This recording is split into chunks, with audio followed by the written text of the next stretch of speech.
Tanah Perdikan Sembojan. Seri 1 Suramnya Bayang-Bayang. Audiobook, novel silat. Cerita, Esa Mintarja. Episode 24. Agaknya orang-orang di penginapan itu kebanyakan akan terlambat bangun karena semalam mereka terganggu oleh peristiwa yang mendebarkan, yang telah membuat 4 orang prajurit Pajang terluka parah. Ketika Ki Wiradana keluar dari kota, beberapa kali ia harus berhenti untuk diperiksa. Di gerbang kota ia tertahan cukup lama. Namun akhirnya Ki Wiradana itu diperkenankan melanjutkan perjalanan karena jawaban-jawabannya atas pertanyaan prajurit yang berjaga-jaga dapat meyakinkan mereka. Namun demikian, meskipun Ki Wiradana dan para pengawalnya sudah terlepas dari pintu gerbang, namun mereka masih juga merasa cemas. Karena itu, mereka selalu bersiaga menghadapi segala kemungkinan. Mungkin seperti dikatakan oleh Ki Wirajaya, bahwa ada orang-orang yang dengan sengaja mempergunakan kesempatan pada saat-saat kemelut itu untuk melakukan kejahatan. Tetapi ternyata bahwa perjalanan Ki Wiradana dan para pengawalnya tidak mengalami hambatan. Mereka dengan selamat mencapai Tanah Perdikan Sembojan. Tanah perdikan yang besar, yang subur di antara pegunungan yang tersebar, namun yang ngarainya tetap basah di segala musim. Kedatangan Ki Wiradana dengan perasaan kecewa telah disambut oleh Warsi dan orang yang disangka ayahnya. Sebagaimana di perjalanan Wiradana yang selamat secara wadak, maka di Tanah Perdikan Sembojan pun tidak terdapat sesuatu yang dapat mengguncangkan ketenangannya. Namun berita yang dibawa oleh Ki Wiradana benar-benar mengecewakan Warsi. Apalagi ketika dengan jantung yang berdegupan Wiradana mengatakan bahwa wisuda itu tertunda untuk waktu yang tidak diketahui. Bahkan mungkin sampai saat anaknya lahir. Dengan singkat Wiradana menceritakan apa yang telah terjadi di Pajang. Dengan demikian, maka Warsi akan mendapat gambaran bahwa sebenarnya lah Pajang memang sedang kisruh. Terasa isi dada Warsi bagaikan akan meledak. Ia ingin bertindak untuk mengatasi persoalan yang seakan-akan terputus itu. Jika ia mendapat kesempatan menghadap, maka ia tidak akan sedung Wiradana. Ia tentu mempunyai cara untuk mengemukakan alasan-alasannya. Tetapi Warsi tidak dapat melakukannya. Selama ini ia berperan sebagai seorang istri yang lembut, yang tidak bernafsu untuk memiliki dan menguasai sesuatu yang menyangkut kebendaan dan kepentingan lahiriah.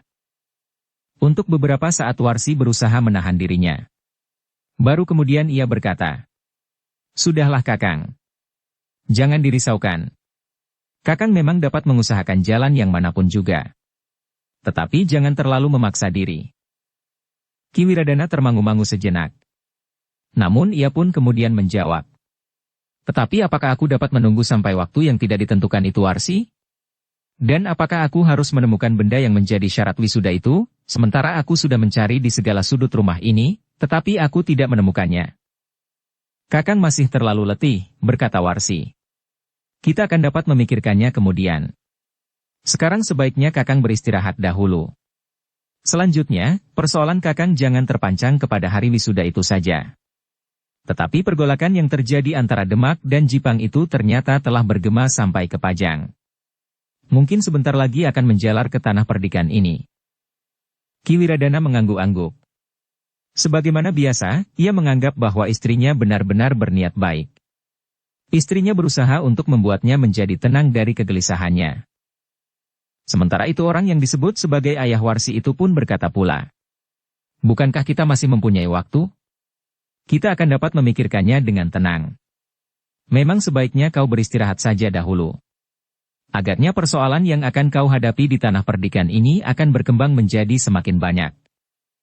Kau masih harus memecahkan persoalan hari wisuda, sementara kau sudah membicarakan dengan seorang saudagar bahwa kau akan menjebak perampok-perampok itu sebagaimana diceritakan oleh Warsi. Sementara itu persoalan Pajang dalam hubungannya dengan Demak telah berkembang pula menyangkut Kadipaten Jipang. Karena itu, maka agaknya memerlukan waktu untuk memikirkannya dengan tenang." "Ya ayah," jawab Ki Wiradana. "Tetapi aku di sini merasa sendiri. Tidak ada orang yang dapat aku ajak berbincang. Orang-orang tua di Tanah Perdikan ini rasa-rasanya tidak mampu memberikan pendapat yang dapat membuka pikiranku. Bahkan sebagian dari mereka berpikir terlalu sempit. Mereka tidak lebih dari orang-orang yang merasa dirinya pandai tetapi dalam ruang lingkup yang sangat sempit. Mereka tidak mengetahui persoalan-persoalan yang hidup dan berkembang di luar Tanah Perdikan ini. Pada masa ayah memerintah, ayah memang terlalu mumpuni, sehingga segala sesuatunya dipikirkan dan dilaksanakan oleh ayah sendiri. Agaknya aku belum sampai pada tataran itu. Agaknya memang demikian Ki Wiradana. Tetapi itu bukan berarti bahwa kau sendiri. Mungkin kau dapat berbincang dengan istrimu. Jika orang-orang tua itu pun mungkin mempunyai pikiran-pikiran yang baik bagi tanah perdikan ini, namun kau harus dapat menangkap maksudnya, meskipun masih harus kau kembangkan sehingga menjadi pikiran yang berharga, berkata laki-laki yang mengaku sebagai ayah Warsi itu. Ki Wiradana mengangguk-angguk kecil. Kemudian ia pun berdesis. Baiklah ayah. Aku akan beristirahat lebih dahulu. Namun dalam waktu dekat, aku berjanji untuk menjebak kedua orang penjahat yang sering melakukan kejahatan di penginapan-penginapan. Di Pajang kemarin kedua orang itu tidak dijumpai. Namun kekalutan terjadi karena ada kedua orang Jipang yang juga berada di penginapan itu pula. Demikianlah, Ki Wiradana pun telah berusaha melepaskan kerisauannya meskipun hanya sekejap-kejap. Kerisauannya itu selalu datang menggelitik hatinya, sehingga di hari-hari berikutnya ia menjadi lebih banyak merenung. Namun dalam kesempatan tersendiri, Warsi itu pun bergumam di hadapan orang yang disebut sebagai ayahnya itu. Wiradana memang terlalu bodoh untuk melakukan tugasnya. Pada saat ayahnya masih ada, ia agaknya terlalu manja dan jarang sekali mendapat tugas-tugas penting yang harus dipertanggungjawabkannya. Sampai saatnya ia menggantikan ayahnya, ia masih saja seperti kanak-kanak yang harus dituntun di saat belajar berjalan. Laki-laki yang disebut ayahnya itu mengangguk-angguk. Katanya kemudian. Tetapi benturan-benturan itu akan dapat menjadi pengalaman yang berharga baginya. Mudah-mudahan ia akan segera menemukan sikap yang mantap. Kau juga bodoh, geram Warsi. Akulah yang akan mengambil alih pimpinan di tanah perdikan ini. Biarlah ia dungu. Aku mengemudikan kelak, suara Warsi tiba-tiba menurun. Tetapi aku inginkan ia diwisuda lebih dahulu, baru aku akan melakukannya. Sebelum itu, jika orang-orang Pajang mengetahuinya, bahwa Wiradana sebenarnya tidak memerintah, akan dapat timbul persoalan dengan wisudanya kelak. Bahkan mungkin akan ada langkah yang kurang menguntungkan yang diambil oleh Pajang. Laki-laki yang disebut ayah Warsi itu mengangguk-angguk. Namun ia tidak mengatakan sesuatu lagi. Ia sudah cukup mengenal watak dan sifat Warsi. Dalam pada itu, maka hari-hari yang disepakati antara Ki Wiradana dengan saudagar emas permata untuk menjebak para perampok itu menjadi semakin dekat. Dengan demikian, maka Ki Wiradana pun telah mempersiapkan orang-orang terbaiknya untuk mengawasi penginapan-penginapan, terutama yang akan dipergunakan oleh saudagar itu. Bahkan Wiradana telah memerintahkan kepada 2 orang di antara para pengawal untuk bermalam di penginapan itu juga nanti di malam yang sudah dibicarakannya. Bahkan sejak malam sebelumnya. Semakin dekat dengan hari yang ditentukan, Ki Wiradana menjadi semakin berhati-hati. Ia tidak ingin salah langkah. Apalagi saudagar itu justru akan menjadi korban karena kekeliruannya menghitung hari. Sebenarnya lah, pada hari yang ditentukan saudagar itu telah datang. Ia telah memesan sebuah bilik khusus bagi dirinya dan seorang pembantunya. Sementara itu, ia dengan sengaja telah berjalan hilir mudik di pasar dan kemudian mengunjungi Ki Wiradana pada hari kedatangannya itu juga. Kedatangannya telah disambut dengan gembira oleh Ki Wiradana sekeluarga. Bahkan saudagar itu pun telah diperkenalkan pula kepada laki-laki yang disebut sebagai ayah Warsi itu. Kami sudah siap, berkata Ki Wiradana. Mungkin malam ini atau malam-malam berikutnya jika terjadi lagi perampokan itu, maka para pengawal tentu akan berhasil menangkap mereka. Dengan demikian, maka akan terbuka rahasia perampokan itu. Apakah mereka benar-benar perampok atau orang-orang yang dengan sengaja membuat kekisruhan di tanah perdikan ini sebagaimana rombongan pengamen dengan penari yang mirip dengan Iswari atau mereka adalah orang-orang Jipang? Orang-orang Jipang, ayah Warsi yang mengaku sebagai saudagar itu terkejut. Ya, orang-orang Jipang, jawab Ki Wiradana. Ternyata saudagar itu memang belum mendengar apa yang terjadi di Pajang tentang orang-orang Jipang itu. Karena itu, maka Ki Wiradana pun kemudian bercerita serba singkat tentang orang-orang Jipang itu. Saudagar itu mengangguk-angguk. Sekilas teringat olehnya rencana pamannya di Gunung Kukusan yang segera akan berada di tanah perdikan itu pula. Pamannya itu akan berusaha untuk menyeret tanah perdikan Sembojan ke dalam sengketa antara Jipang dan Demak termasuk Pajang tentang warisan tahta Demak itu sendiri. Ternyata asap dari api yang menyala di Jipang itu sudah sampai ke Pajang, berkata Ayah Warsi di dalam hatinya.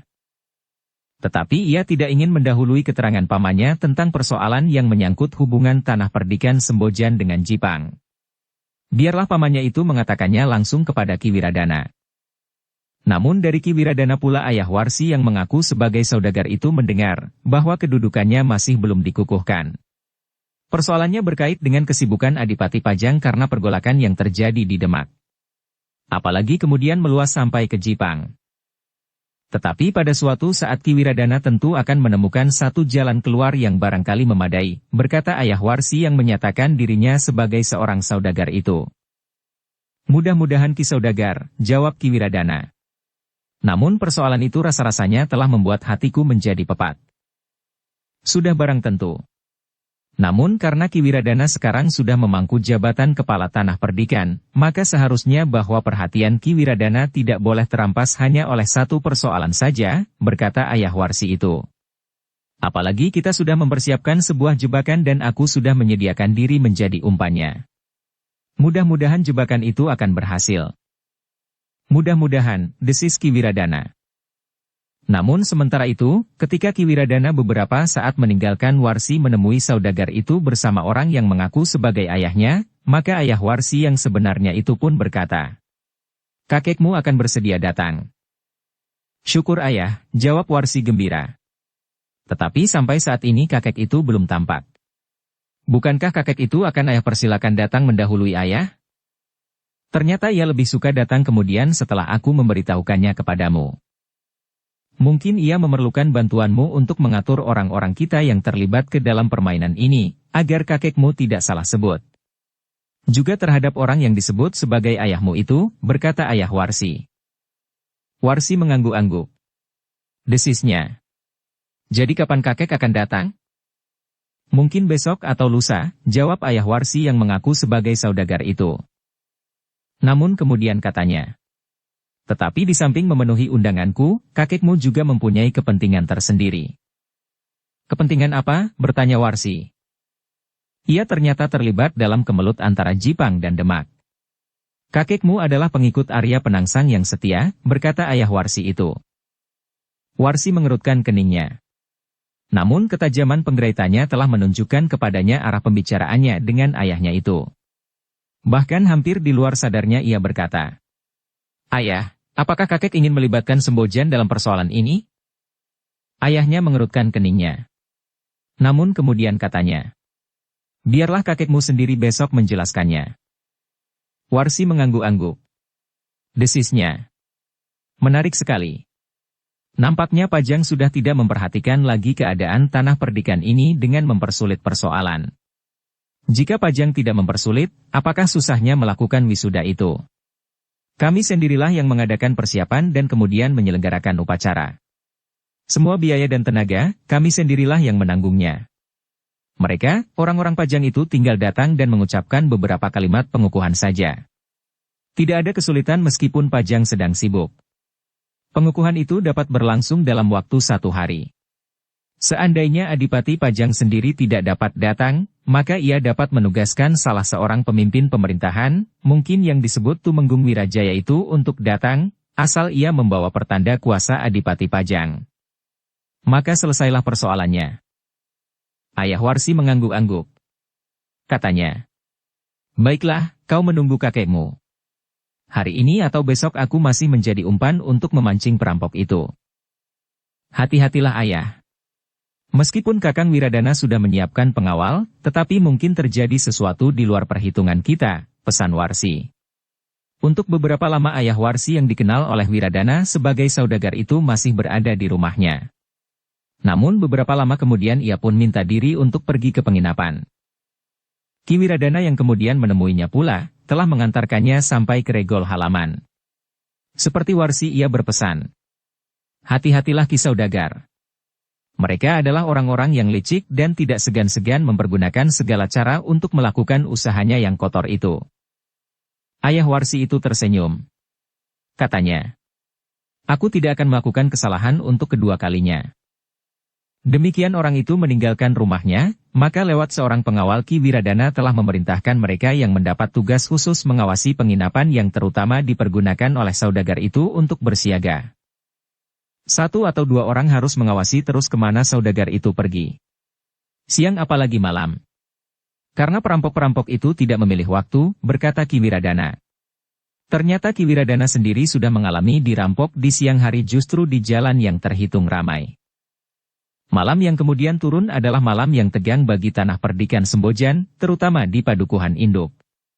Beberapa pengawal tersembunyi, mengawasi penginapan yang dipergunakan oleh saudagar itu dengan seksama. 2 orang pengawal yang tidak dalam sikap pengawal, berada di penginapan itu pula. Namun ternyata malam yang tegang itu lewat tanpa terjadi sesuatu. Para pengawal yang berjaga-jaga semalam suntuk, mengumpat di dalam hati ketika mereka melihat langit menjadi terang. Gila, geram salah seorang di antara mereka. Perampok itu sama sekali tidak menampakkan ujung hidungnya. Justru perampok yang cerdik, jawab kawannya. Ia tidak mau menjerumuskan dirinya sendiri ke dalam kesulitan. Bahkan kemungkinan untuk tertangkap. Pengawal yang pertama mengumpat. Tetapi kawannya yang lain segera menyahut. Mungkin aku dapat menyebutnya dengan istilah lain agar kita merasa lebih berjasa daripada menyebutnya cerdik. Mereka agaknya ketakutan melihat kita mengawasi penginapan itu. Persetan, geram kawannya yang pertama membuka pembicaraan. Para pengawal itu tidak saling berbicara lagi. Agaknya tugas mereka untuk malam itu telah berakhir. Beberapa orang pengawal yang lain akan mengambil alih tugas mereka di siang hari. Namun sebenarnya lah para pengawal itu menjadi kecewa bahwa mereka tidak mendapat kesempatan untuk menangkap perampok yang telah mengganggu tanah perdikan mereka dan pemangku jabatan kepala tanah perdikan itu. Di hari yang baru itu, Warsilah yang dibebani oleh sebuah harapan akan kehadiran seorang tamu lagi. Kakeknya dari Gunung Kukusan sebagaimana dikatakan oleh pamannya. Kakeknya bukan saja akan dapat melindunginya yang sedang dalam keadaan mengandung itu, tetapi kakeknya juga membawa persoalan yang menyangkut hubungan antara tanah perdikan Sembojan dengan Jipang. Memang satu persoalan baru yang harus dipikirkannya. Tetapi Warsi agaknya sudah tidak tertarik lagi untuk tetap berada di bawah kekuasaan Pajang yang dianggapnya mengabaikan kepentingan tanah perdikan Sembojan. Tetapi aku memang memerlukan penjelasan dari kakek, berkata Warsi di dalam hatinya. Ketika matahari naik sepenggalah, maka saudagar emas yang menginap di penginapan serta menyediakan diri untuk menjadi umpan itu telah berada di rumah Wiradana.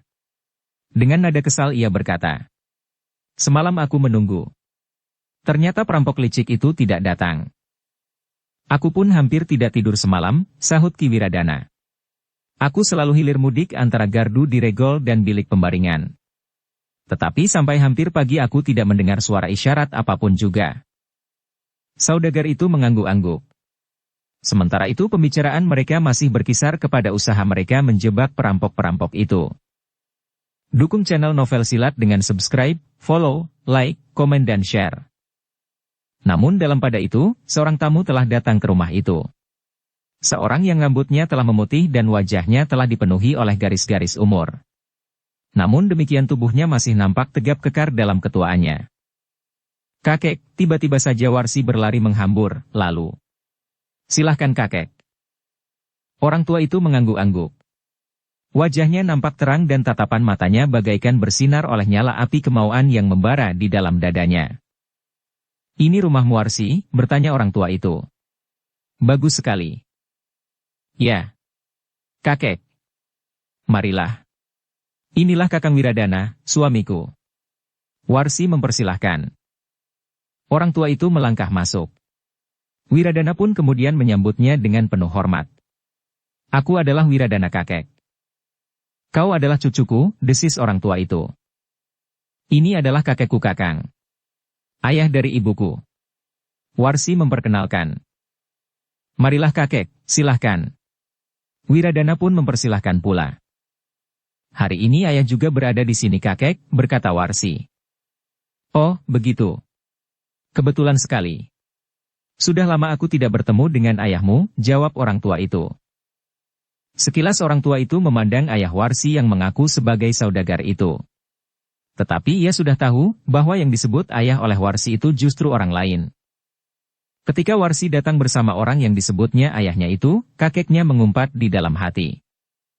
Orang seperti Kadal ini diakunya sebagai ayahnya, berkata kakek Warsi di dalam hatinya.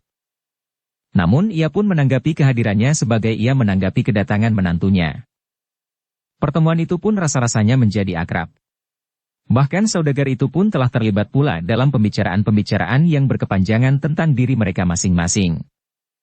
Kedatangan orang yang mengaku sebagai kakek Warsi itu memberikan harapan baru bagi Ki Wiradana. Ia melihat pada wajah dan sorot matanya, bahwa orang itu memiliki kemampuan berpikir melampaui orang-orang tanah perdikan Sembojan sendiri. Dengan demikian ia berharap bahwa selain Ki Saudagar, ayah Warsi dan Warsi sendiri, ia akan mendapat kawan berbincang lebih banyak lagi. Hari itu, kakek Warsi itu masih belum mengatakan sesuatu. Ia masih saja berbicara tentang keluarganya, tentang kampung halaman dan tentang dongeng-dongeng yang lain yang menarik bagi Ki Wiradana. Namun dalam pada itu, ketika senja mulai membayang di langit, Ki Wiradana dan Ki Saudagar telah mempersiapkan lagi satu jebakan sebagaimana malam sebelumnya. Mungkin perampok itu datang lagi setelah mereka tahu bahwa saudagar emas permata itu berada lagi di tanah perdikan Sembojan dan bermalam di penginapan yang terdahulu. Tetapi nampaknya kakek Warsi yang baru datang itu telah berusaha untuk menahan saudagar itu, agar malam itu ia tidur di rumah Ki Wiradana.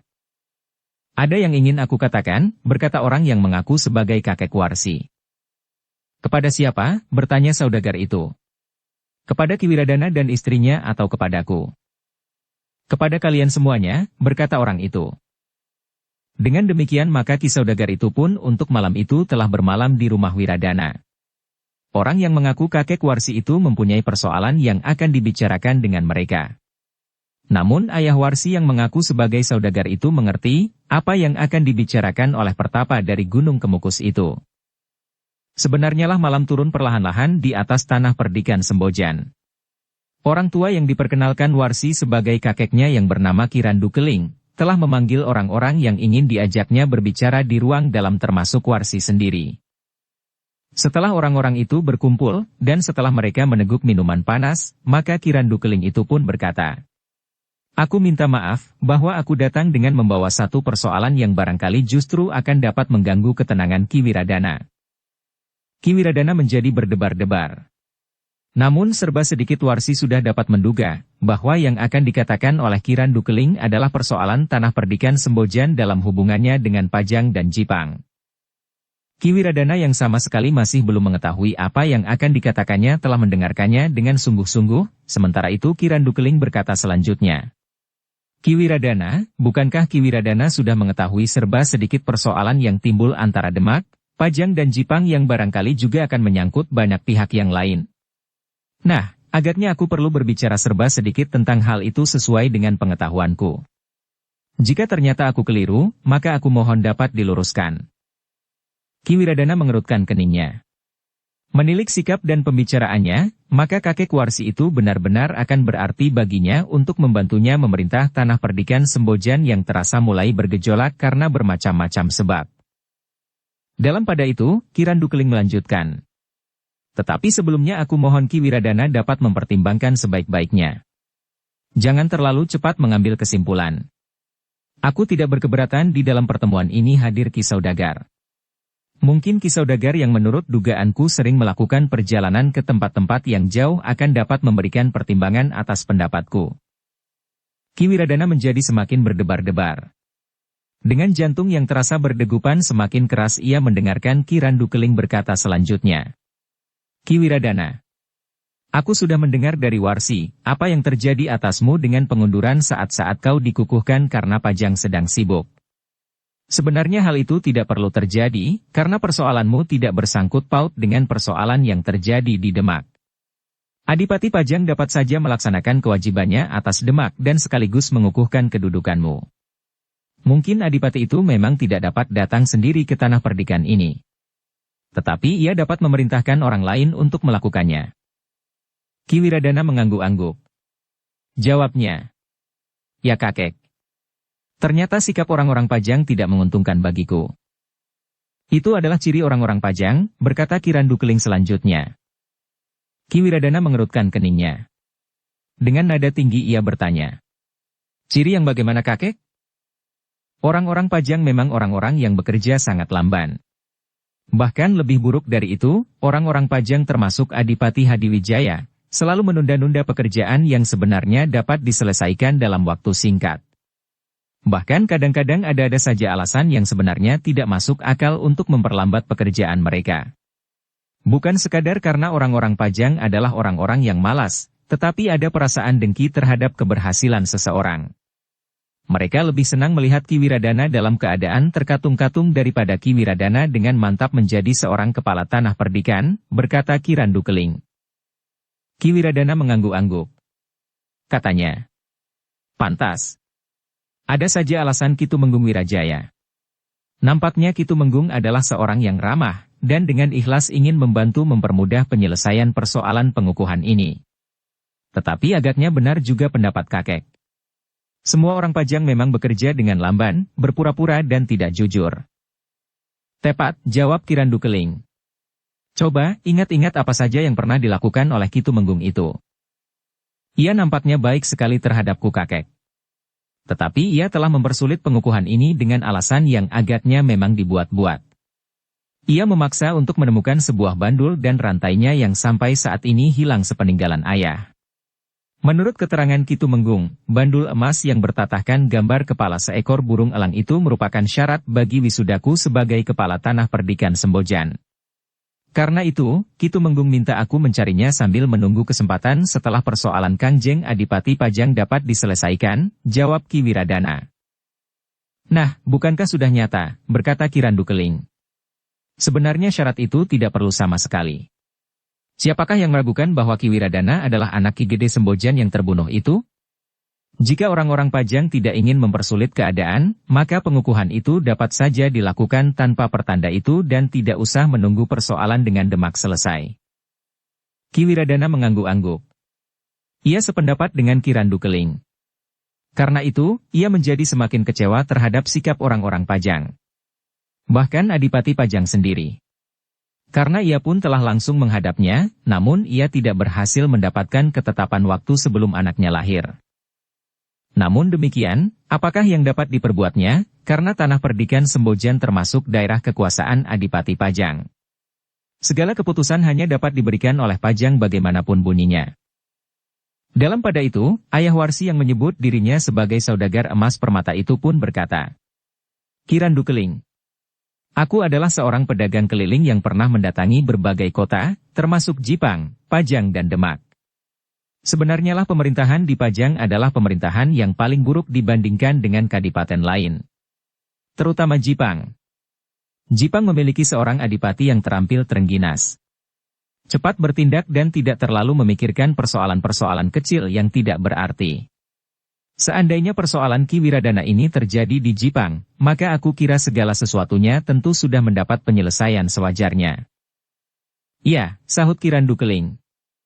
Agaknya tidak ada persoalan apapun juga yang dapat timbul hanya karena bandul dan karena kesibukan. Sebenarnya Adipati Pajang tidak usah menyibukkan diri untuk mengurusi Demak, karena sudah ada orang-orang tertentu, para pemimpin Demak, orang-orang tua serta para pemimpin agama yang memikirkan bagaimana selanjutnya pemerintah di Demak sepeninggalan Kangjeng Sultan Trenggana. Ki Wiradana mengerutkan keningnya. Sementara itu Warsi pun bertanya. Tetapi apakah kita boleh memilih kakek? Misalnya, kita ingin menempatkan tanah perdikan ini di bawah kuasa Jipang bukan Pajang. Ki Randu Keling menarik nafas dalam-dalam. Pertanyaan Warsi benar-benar telah mengarah. Ternyata bahwa Warsi memang seorang yang memiliki ketajaman berpikir, sehingga ia dapat langsung membimbing pembicaraan itu ke sasaran tanpa disadari oleh Ki Wiradana. Dipandanginya Warsi sejenak. Kemudian katanya kepada Ki Wiradana. Sudah tentu kita tidak dapat memilih. Bukan kitalah yang menentukan, tanah perdikan ini berada di bawah kekuasaan siapa. Tetapi memang sudah ada ketentuan sebelumnya yang disetujui bersama antara para adipati, bahwa satu lingkungan dinyatakan berada di wilayah kadipaten tertentu. Karena itu, kita harus tunduk kepada satu ketentuan pembagian wilayah itu. Dan Pajang ternyata merupakan kadipaten yang berhak memerintah tanah perdikan ini. Tetapi ternyata Pajang tidak dapat berbuat sebaik-baiknya bagi kepentingan tanah perdikan ini kakek, berkata Warsi pula. Kirandukeling termangu-mangu sejenak. Namun kemudian katanya. Pertanyaanmu membuat aku berdebar-debar. Aku memang mempunyai persoalan yang dapat kita bicarakan malam ini dengan sungguh-sungguh. Langsung menyangkut hubungan antara tanah perdikan ini dengan Pajang. Maksud kakek? Warsi pulalah yang bertanya. Kirandukeling termenung sesaat. Ada semacam keraguan-raguan membayang di wajahnya. Namun kemudian katanya. Baiklah, aku tidak akan terlalu banyak memberikan alasan. Tetapi aku berharap bahwa kalian dapat memikirkan persoalan ini dengan sungguh-sungguh. Sebagaimana aku katakan, aku tidak akan memaksa satu keputusan. Tetapi hendaknya masalah ini dipikirkan baik-baik. Kirandukeling berhenti sejenak, sementara Ki Wiradana menjadi berdebar-debar. Lalu katanya lebih lanjut. Ki Wiradana. Nampaknya Pajang memang tidak begitu menghiraukan tanah perdikan yang tidak terlalu dekat dengan pusat pemerintahan Kadipaten Pajang, sehingga Adipati Pajang menganggap bahwa tanah perdikan ini sama sekali tidak penting, atau barangkali Adipati Pajang memang tidak ingin melihat ketidakpastian terjadi di atas tanah perdikan ini. Karena itu, sebagai satu lingkungan yang hidup dan memiliki pertimbangan-pertimbangan tertentu, maka kita tidak akan dapat menentukan sikap terhadap Pajang. Pada saat Pajang berada di dalam ketidakpastian. Karena Pajang adalah sebuah kadipaten yang berada di bawah kekuasaan Demak, maka dalam kekalutan ini, diharapkan akan dapat terjadi pergeseran kekuatan dan kekuasaan dari keturunan Trenggana kembali ke keturunan Sekar Sedalepen. Wiradana mengerutkan keningnya. Keterangan Kirandukeling telah membuatnya menjadi berdebar-debar. Sementara itu Kirandukeling berkata selanjutnya. Ki Wiradana. Jika Pajang memang tidak lagi menganggap tanah perdikan ini penting untuk digarap dan dibimbing menuju ke satu keadaan yang mantap, maka buat apa tanah perdikan ini masih tetap bersandar kepada Pajang? Kenapa kita tidak beralih kiblat dengan menempatkan diri kita di bawah kekuasaan Jipang? Jipang letaknya memang tidak jauh, tetapi jika yang lebih jauh itu mampu memberikan tempat yang lebih baik bagi tanah perdikan ini, apa salahnya? Ki Wiradana menjadi tegang. Pada saat-saat ia mengikuti pembicaraan Kirandukeling, ia memang sudah menduga bahwa pembicaraan itu akan sampai ke sana. Namun demikian, agaknya tawaran ini memang sangat menarik. Rasa-rasanya ia sudah tidak berpengharapan lagi untuk dapat dikukuhkan apalagi dalam waktu singkat karena beberapa alasan. Salah satu alasan adalah pertanda kuasa tanah perdikan Sembojan yang hilang itu. Memang mungkin hanya merupakan satu alasan saja, berkata Ki Wiradana di dalam hatinya. Tetapi sebenarnya Pajang atau justru Adipati Pajang ingin tanah perdikan ini hapus dan menjadi daerah Pajang sebagaimana kademangan-kademangan yang tidak mempunyai wewenang menentukan lingkungannya sendiri selain patuh dan tunduk segala perintah dan paugiran dari Pajang, terutama menyangkut pajak. Namun dalam pada itu, Ki Wiradana tidak segera menjawab. Ada kebimbangan di dalam hatinya untuk menentukan pilihan, sehingga karena itu, maka untuk beberapa saat ia justru terdiam. Karena Ki Wiradana justru termangu-mangu, maka Kirandukeling itu pun berkata, "Kau tidak perlu gelisah dan memaksa diri untuk mengambil keputusan cucuku. Berpikirlah. Karena kau mempunyai seorang istri, maka bicarakanlah persoalanmu dengan istrimu." Ki Wiradana mengangguk-angguk. Katanya, "Baiklah kakek.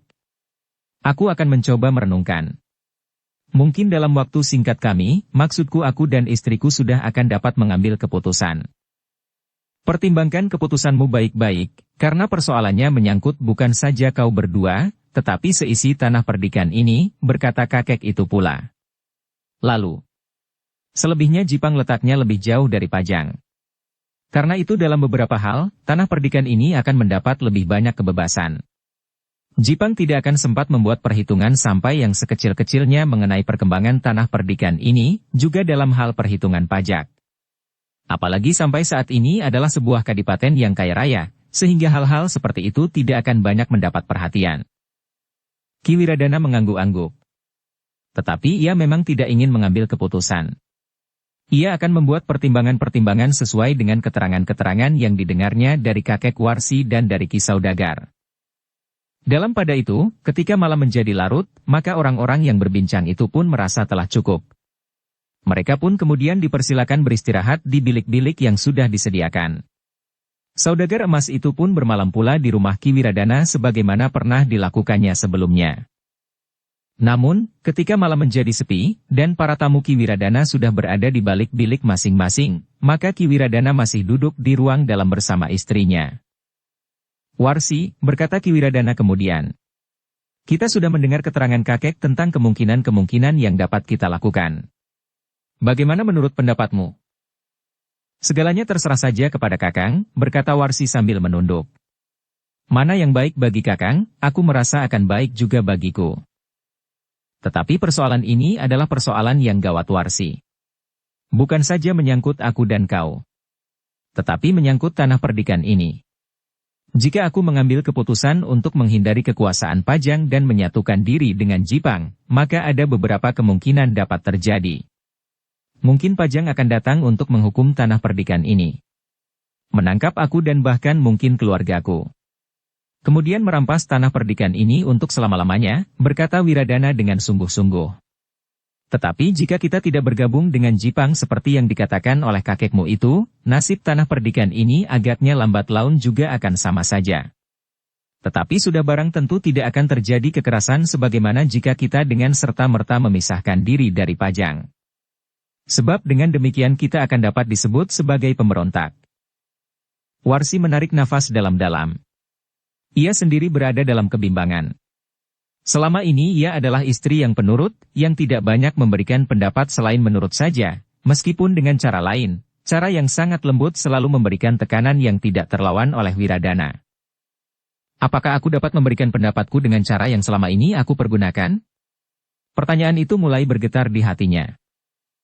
Namun Warsi masih akan mencobanya. Jika ia mengalami kesulitan dalam persoalan yang penting dan gawat ini, maka terpaksa ia akan mempergunakan cara lain. Ia sendiri sudah memutuskan bahwa Wiradana memang harus menempatkan diri di bawah kuasa Jipang. Sementara itu karena Warsi tidak segera menjawab, maka Ki Wiradana pun telah mendesaknya. "Aku memerlukan pendapatmu Warsi." Warsi menarik nafas dalam-dalam.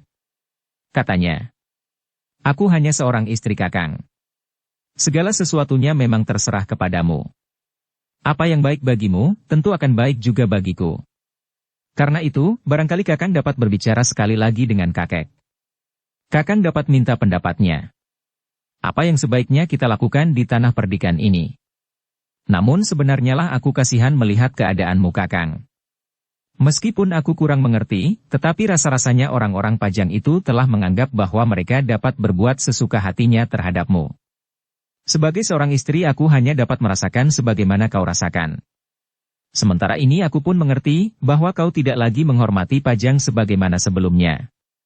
Namun segalanya terserah, manakah yang baik bagi Kakang?" Ki Wiradana mengerutkan keningnya. Seperti setiap kali terjadi, kata-kata istrinya yang dikatakannya tidak dalam nada pertimbangan selain sekadar pasrah itu memberinya dorongan untuk mengambil keputusan. Namun demikian ia sependapat, bahwa sebaiknya ia berbicara sekali lagi dengan kakek Warsi. Tetapi rasa-rasanya Ki Wiradana itu sudah mengerti bahwa Warsi sendiri agaknya tidak lagi menginginkannya untuk tetap berkiblat kepada Pajang, tetapi Warsi tidak berani mengatakannya dengan terus terang. Tetapi Ki Wiradana tidak ingin mengganggu kakeknya yang sedang beristirahat. Karena itu maka segalanya yang menyumbat dadanya ditahankan sampai keesokan harinya. Demikianlah. Ketika Ki Wiradana dan tamu-tamunya duduk di sebuah amben besar di pagi harinya, menghadapi mangkuk-mangkuk minuman panas, rasa-rasanya ia tidak sabar lagi menunggu. Karena itu, maka Ki Wiradana lah yang kemudian membuka pembicaraan tentang kemungkinan untuk melepaskan diri dari Pajang dan bergabung dengan Jipang. "Tetapi bagaimana jika Pajang itu datang dengan pasukan segelar sepapan?" bertanya Ki Wiradana. Kakek Warsi itu menarik nafas dalam-dalam. Katanya, "Semuanya akan dapat diperhitungkan sebaik-baiknya. Sudah barang tentu cucu tidak akan dengan serta-merta mengumumkan bahwa tanah perdikan Sembojan tidak lagi berada di bawah kuasa Adipati Pajang. Kita akan melakukannya dengan diam-diam seolah-olah tidak terjadi sesuatu. Namun sementara itu, kita membuat hubungan dengan Jipang. Baru setelah Jipang menyatakan siap melindungi tanah perdikan ini, maka baru kita akan menyatakannya secara terbuka. Sementara itu, antara Jipang dan Pajang sudah tidak ada lagi pengikatnya yang akan dapat mengambil keputusan. Pada saat Demak masih berdiri, maka persoalan yang timbul antara dua kadipaten akan dicari penyelesaiannya di Demak. Tetapi kini tidak ada lagi kekuasaan Demak itu. Sedangkan siapakah yang akan menggantikannya, masih dalam persoalan. Bahkan mungkin kekuasaan Demak akan beralih ke Jipang karena Arya Penangsang memang berhak atas kekuasaan itu. Kakek Warsi pun berhenti sejenak, sementara itu ayah Warsi yang mengaku sebagai saudagar itu pun berkata, "Aku mengerti. Jika aku diizinkan memberikan pendapatku, aku setuju dengan keterangan Ki Randu Keling. Tidak ada yang dapat diharapkan lagi dari Pajang. Apalagi ketika pada saat terakhir aku sempat melihat Jipang meskipun hanya dalam waktu 2 hari. Ternyata kekuatan Jipang jauh melampaui kekuatan Pajang. Jika terjadi sesuatu, maksudku jika terjadi pertentangan sehingga mengakibatkan perang maka tidak ada kekuatan yang akan dapat mengimbangi Jipang. Kecuali itu, Arya Penangsang adalah seseorang yang tidak ada duanya di Demak. Apalagi dibandingkan dengan Adipati Hadiwijaya dari Pajang. Karena itu, menurut pendapatku, jalan seperti yang dikatakan oleh Ki Randu Keling itu akan dapat ditempuh oleh Tanah Perdikan ini. Sementara itu, latihan-latihan bagi para pengawal Tanah Perdikan dapat ditingkatkan." Ki Wiradana mengangguk-angguk. Hampir di luar sadarnya ia memandang laki-laki yang disebut ayah oleh Warsi, sehingga orang itu pun kemudian berdesis. Agaknya memang tidak ada pilihan lain yang lebih baik. Pendapat orang-orang itu benar-benar telah menjeratnya. Namun demikian ia masih juga bertanya kepada Warsi. "Bagaimana pendapatmu Warsi? Kau lihat, orang-orang yang aku anggap mempunyai pengetahuan dan pengalaman ini berpendapat bahwa sebaiknya kita meninggalkan Pajang dan berpihak kepada Jipang." Warsi menundukkan kepalanya. Namun katanya, "Aku tidak dapat memberikan pertimbangan apapun Kakang, karena aku memang tidak mengerti. Tetapi di sini ada kakek dan ada ayah. Sementara itu Ki Saudagar itu pun memiliki pengetahuan dan pengalaman yang luas tentang kadipaten-kadipaten yang berada di luar Pajang. Mereka telah memberikan pertimbangan mereka, sehingga segala sesuatunya Kakanglah yang dapat memutuskannya. Bagiku, mana yang menguntungkan bagi Kakang dan Tanah Perdikan ini adalah yang paling baik. Jika menurut Kakang Jipang memberikan lebih banyak kemungkinan bagi kebaikan Tanah Perdikan ini, maka aku pun hanya mengikut saja." Ki Wiradana mengangguk-angguk. Meskipun Warsi tidak menentukan, tetapi Ki Wiradana menjadi semakin mantap.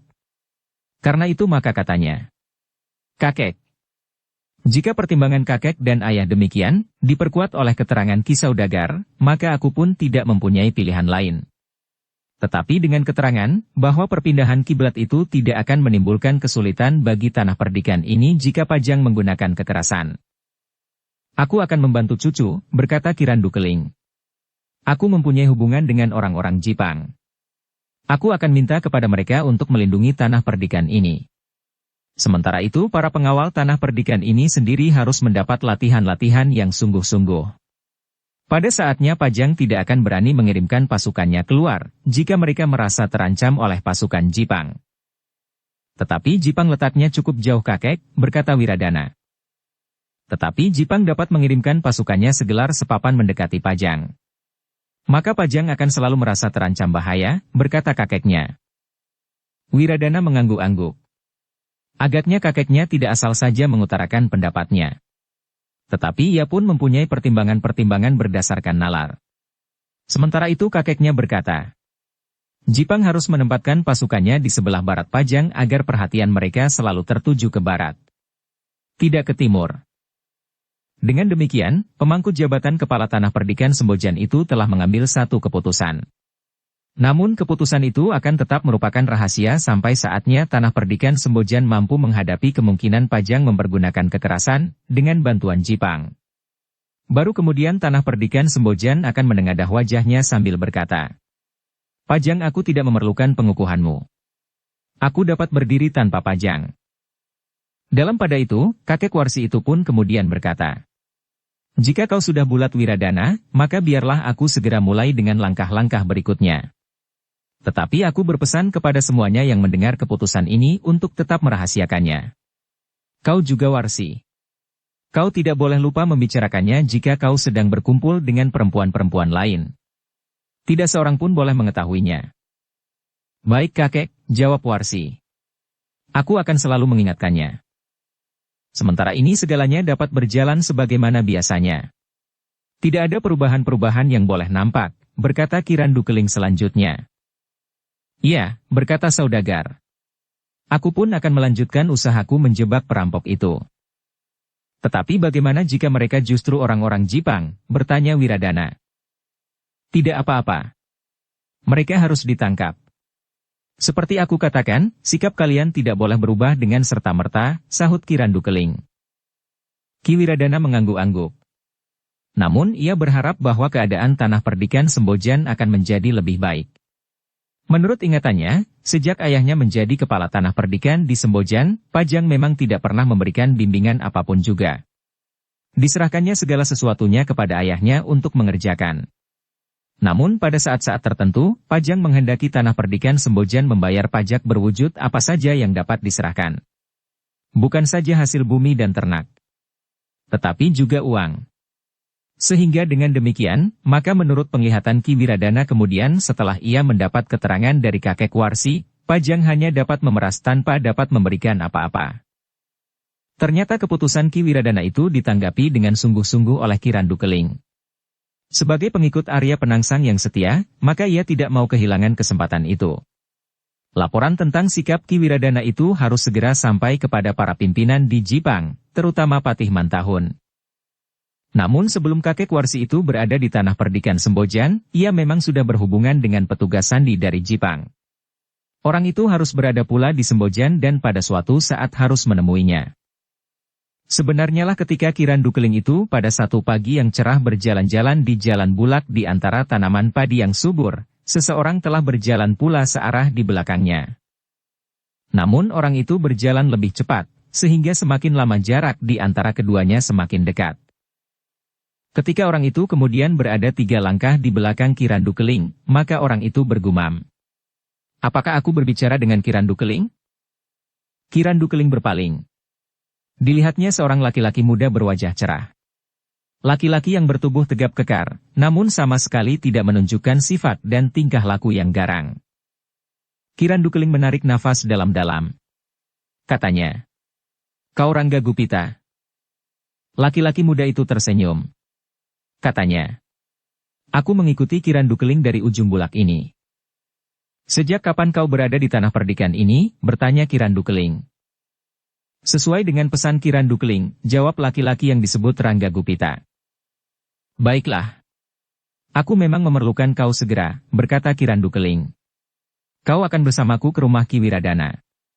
Dan aku akan menyebutmu sebagai cantriku yang menyusul aku, karena seisi padepokanku di Gunung Kukusan sudah menungguku." "Terserah saja kepada Kirandu Keling," jawab Rangga Gupita. "Untuk selanjutnya aku hanya akan menyebut namamu saja." "Tidak dengan gelarmu," berkata Kirandu Keling. "Mana yang baik bagi kita di daerah yang masih belum aku kenal betul ini," jawab Rangga Gupita. "Baiklah," jawab Kirandu Keling. Lalu katanya, "Sebenarnya lah usahaku ternyata telah berhasil. Aku dapat membujuk Ki Wiradana untuk menempatkan dirinya di bawah pengaruh Jipang. Tanah perdikan ini letaknya memang agak jauh dari Pajang. Tetapi arahnya akan memberikan kemungkinan yang baik. Sementara itu, Jipang juga akan menempatkan pasukannya di sebelah barat Jipang. Kau harus segera menyampaikan laporan kepada Ki Patih Mantahun. Yang perlu segera dilakukan adalah mengirimkan beberapa orang perwira yang akan melatih anak-anak muda tanah perdikan ini, agar pada saatnya dapat dipersiapkan untuk menghadapi Pajang, di samping prajurit Jipang yang akan dikirim kelak. Namun dengan kekuatan tanah perdikan ini, maka Jipang akan dapat menghemat prajuritnya, karena Jipang tentu akan menghadapi kekuatan-kekuatan lain, berkata Kirandu Keling. Tetapi kekuatan yang paling besar adalah kekuatan Pajang, sahut Rangga Gupita. Kirandu Keling mengangguk-angguk. Namun katanya, tanah perdikan ini juga akan dapat memberikan dukungan kekuatan menghadapi Pajang. Rangga Gupita mengangguk-angguk. Katanya, "Aku sependapat dengan Kirandu Keling. Dan aku akan segera melakukannya. Tetapi apakah aku perlu singgah di rumah Ki Wiradana? Kau belum mengenalnya. Kau perlu berkenalan dengan pemangku jabatan kepala tanah perdikan itu," berkata Kirandu Keling. "Tetapi sebagai cantriku. Cantrik seorang pertama di Gunung Kukusan." "Baiklah. Aku akan berkenalan dengan Ki Wiradana. Tetapi kenapa aku harus disebut sebagai cantrik Gunung Kukusan? Apakah ada salahnya jika aku menyebut diriku seorang prajurit dari Jipang?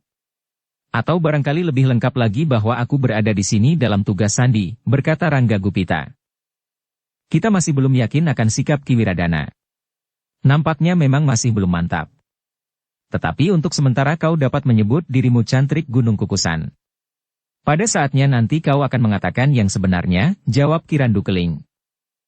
Jika demikian, maka aku harus menyesuaikan sikapku dan barangkali pakaianku, bertanya Rangga Gupita. Bagaimana dengan pakaianmu? Kau sudah memakai pakaian seorang petani. Apalagi? Apakah pakaian cantrik itu harus lain dan barangkali lebih buruk dari pakaian seorang petani seperti yang kau pakai, berkata Ki Randukeling. Memang kesannya, seorang cantrik adalah seseorang yang hidup dalam dunia tersendiri. Di sebuah padepokan tanpa menghiraukan kehidupan di luar lingkungannya, berkata Rangga Gupita. Aku adalah seorang pertapa. Tetapi jika aku keluar dari padepokan, maka aku akan menyesuaikan diri dengan tujuanku sehingga aku akan dapat menempatkan diri dimanapun dalam hubungan antar manusia, berkata Ki Randukeling. Tetapi aku pernah melihat seorang pertapa dalam pakaian kusut yang sekadar dililitkan di tubuhnya berada di jalan-jalan raya di Jipang, berkata Rangga Gupita. Ah, tentu tidak. Tetapi mungkin juga, bahwa pertapa yang demikian benar-benar telah melepaskan diri dari hubungan lahiriah dengan dunia ini, berkata Ki Randukeling. Itulah bedanya antara mereka dengan aku. Aku masih menganggap diriku yang pertapa ini, sebagian dari lingkunganku. Aku masih berpikir tentang tanah perdikan Sembojan agar menjadi bagian dari Jipang dan melepaskan diri dari Pajang. Aku masih mempunyai pilihan bahwa kekuasaan Demak sebaiknya kembali saja kepada keturunan Sekar Sedalepen, dan tidak jatuh ke tangan keturunan Trenggana, jawab Ki Randukeling. Rangga Gupita mengangguk-angguk. Katanya kemudian, aku mengerti. Dan kini Ki Randukeling justru sedang sibuk melibatkan diri dalam persoalan besar yang terjadi di Jipang. Ya. Demikianlah memang yang terjadi, jawab Ki Randukeling. Rangga Gupita tersenyum. Tetapi ia tidak mengatakan sesuatu. Demikianlah keduanya pun kemudian berbelok dan melingkar lewat jalan sempit kembali ke Padukuhan Induk. Ketika mereka memasuki halaman rumah Ki Wiradana, maka orang-orang yang melihatnya menjadi heran bahwa pertapa itu datang dengan seseorang. Namun Ki Randukeling kemudian menjelaskan bahwa orang itu adalah salah seorang cantriknya yang menyusulnya. Namanya Gupita, berkata Ki Randukeling kepada Ki Wiradana. Gupita pun diterima dengan baik, sementara Ki Randukeling pun kemudian memanggil Ki Wiradana, Warsi dan laki-laki yang disebut sebagai ayah Warsi, sementara ia pun menyuruh memanggil saudagar emas berlian yang sedang berada di penginapannya dalam usahanya untuk menjebak dua orang perampok. Dua orang sedang pergi ke penginapan itu. Ki Wiradana memberitahukan kepada kakeknya ketika mereka sudah berkumpul di ruang tengah. Kita menunggu sejenak, berkata Ki Randukeling. Sementara itu Warsi telah menghidangkan minuman hangat dan makanan. Namun sebenarnya lah bahwa ia telah mengerti apa yang akan dikatakan oleh kakeknya itu. Sejenak kemudian, maka saudagar emas berlian yang menginap di penginapan itu pun telah datang pula dan duduk di antara mereka. Dengan kerut di dahinya ia bertanya. Apakah ada sesuatu yang penting dan harus segera ditangani? Tidak terlalu penting Ki Saudagar, jawab Ki Randukeling. Bahkan ia pun masih sempat bertanya. Bagaimana dengan perampok itu? Mereka sama sekali tidak menampakkan dirinya, jawab Ki Saudagar itu. Ternyata mereka pun mempunyai perhitungan, berkata Ki Randukeling. Lalu. Tetapi baiklah. Aku akan mengatakan kepentinganku kali ini, kakek Warsi itu berhenti sejenak, lalu katanya. Seorang cantrik dari padepokan telah menyusul. Mereka menganggap bahwa aku telah pergi terlalu lama. Jadi kakek akan kembali, bertanya Ki Wiradana. Ya. Aku akan kembali ke Gunung Kukusan. Tetapi aku pun akan langsung berhubungan dengan Jipang. Aku akan menyampaikan keputusan kalian. Namun aku berpesan, jangan melakukan sesuatu yang dapat menarik perhatian. Jangan membocorkan rahasia ini, jawab pertapa dari Kukusan itu. Lalu apakah yang dapat aku kerjakan di sini? Bertanya Ki Wiradana. Ki Randukeling mengerutkan keningnya. Namun kemudian katanya. Kau tetap dapat meningkatkan latihan-latihan bagi pengawalmu menurut kemampuan tenaga yang ada. Agaknya hanya kau sendirilah yang akan mampu memberikan latihan-latihan itu. Ki Wiradana mengangguk-angguk. Jawabnya. Ya kakek. Aku di sini seolah-olah hanya seorang diri. Aku harus melakukan semuanya. Apakah ayah cucu juga melakukan sebagaimana kau lakukan sekarang? Bertanya Ki Randu Keling. Ya kakek. Ayah juga berbuat segala sesuatunya sendiri.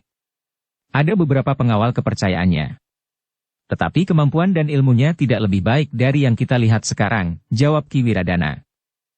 Dalam pada itu, tiba-tiba saja saudagar emas dan berlian itu berkata, Ki Wiradana. Jika Ki Wiradana tidak berkeberatan, aku bersedia membantu. Bukankah aku juga akan menjadi penghuni tanah perdikan ini jika aku sudah mendapatkan sebidang tanah di sini? Bukankah juga menjadi kewajibanku untuk ikut serta berbuat sesuatu bagi tanah perdikannya? Ki Wiradana termangu-mangu sejenak. Namun kemudian katanya, terima kasih Ki Saudagar. Aku sangat berterima kasih. Dengan demikian maka tugasku akan menjadi sedikit ringan. Laki-laki yang disebut ayah Warsi itu pun hampir saja ikut pula menyediakan diri. Tetapi Warsi menggamitnya, sehingga orang itu mengurungkan niatnya. Namun dalam pada itu, kakek Warsi itu pun berkata, Wiradana, jika aku berhasil berhubungan dengan Jipang, maka aku akan minta beberapa orang untuk melatih para pengawal di sini. Mereka adalah perwira-perwira prajurit Jipang yang memang mempunyai wewenang untuk menempa para prajurit. Dengan demikian maka para pengawal tanah perdikan ini akan mempunyai kemampuan seorang prajurit yang pilih tanding. Dalam keadaan yang demikian dibantu oleh sekelompok prajurit Jipang yang sebenarnya, maka Pajang tidak akan dapat berbuat apa-apa atas tanah perdikan ini, sementara pasukan Jipang yang lain mengancam Pajang dari arah barat. Ki Wiradana mengangguk-angguk. Ia berharap bahwa segala sesuatunya dapat berjalan dengan baik sehingga tanah perdikan Sembojan akan benar-benar mampu tegak di luar kekuasaan Pajang yang penilaian Ki Wiradana tidak banyak menghiraukan kepentingan tanah perdikan itu, selain dengan tekanan telah memungut pajak yang besar. Demikianlah. Maka kakek Warsi itu pun telah menentukan, bahwa di pagi hari berikutnya ia akan meninggalkan tanah perdikan itu kembali ke Gunung Kukusan dan apabila mungkin akan berhubungan dengan Jipang untuk menyampaikan maksudnya. Namun sebelum meninggalkan tanah perdikan, kakek Warsi itu sempat memberikan pesan-pesan yang sangat berarti bagi Ki Wiradana untuk menyusun latihan-latihan bagi para pengawalnya. Bahkan Ki Randu Keling itu telah memberikan petunjuk tentang tataran para pengawal. Ada 3 tataran, berkata Ki Randu Keling. Tataran pertama, adalah mereka yang memang menyatakan diri sebagai pengawal. Jumlahnya memang tidak terlalu banyak. Tetapi mereka adalah pusat kekuatan tanah perdikan ini. Mereka harus tidak merangkap pekerjaan lain, kecuali menghususkan diri dalam tugasnya sebagai pengawal. Bahkan sawah ladang mereka pun harus mereka serahkan untuk digarap orang lain. Kepada mereka Ki Wiradana dapat memberikan penghasilan tetap bagi hidup mereka dan jika sudah berkeluarga, bagi keluarga mereka. Tataran kedua adalah anak-anak muda yang menyatakan diri bersedia menjadi pengawal di padukuhan masing-masing. Tetapi mereka tidak menghususkan diri. Mereka masih tetap dalam kerja mereka sehari-hari. Mereka harus bekerja di sawah dan ladang bagi hidup mereka dan keluarga mereka. Namun pada saat tertentu mereka mendapat tugas-tugas pengawalan, sebagai kewajiban mereka terhadap tanah perdikan. Mereka pun harus mendapat latihan-latihan yang baik sebagaimana seorang prajurit meskipun tidak akan sejajar dengan para pengawal khusus. Sedangkan tataran yang ketiga adalah semua laki-laki di tanah perdikan ini. Semua orang akan mendapat kewajiban untuk berbuat sebagaimana para pengawal jika tanah perdikan ini terancam bahaya. Tegasnya jika tanah perdikan ini diserang dari luar. Ki Wiradana mengangguk-angguk. Katanya, terima kasih kakek. Aku akan mencoba menyusun tataran pengawal di tanah perdikan ini sebagaimana kakek katakan. Mudah-mudahan aku berhasil. Latihan-latihan harus segera kau mulai. Kau tidak perlu menunggu kedatangan para perwira. Justru dengan demikian, maka tidak akan nampak perubahan yang serta-merta dalam latihan-latihan para pengawal di tanah perdikan ini, berkata kakek Warsi kemudian. Pesan ini ternyata sangat berarti bagi Ki Wiradana. Bahkan telah menumbuhkan gejolak di dalam dadanya, mendorong tekadnya untuk membuat tanah perdikan Sembojan sebagai tanah perdikan yang kuat dan tidak tergoyahkan. Bukan saja menghadapi Pajang, tetapi juga menghadapi orang-orang Sembojan sendiri yang nampaknya ada beberapa pihak yang tidak dengan ikhlas melakukan perintah-perintahnya dan bahkan menunjukkan gejala untuk menentangnya. Bersambung ke episode 25. Dukung kami dengan subscribe, follow, like, komen dan share. Terima kasih.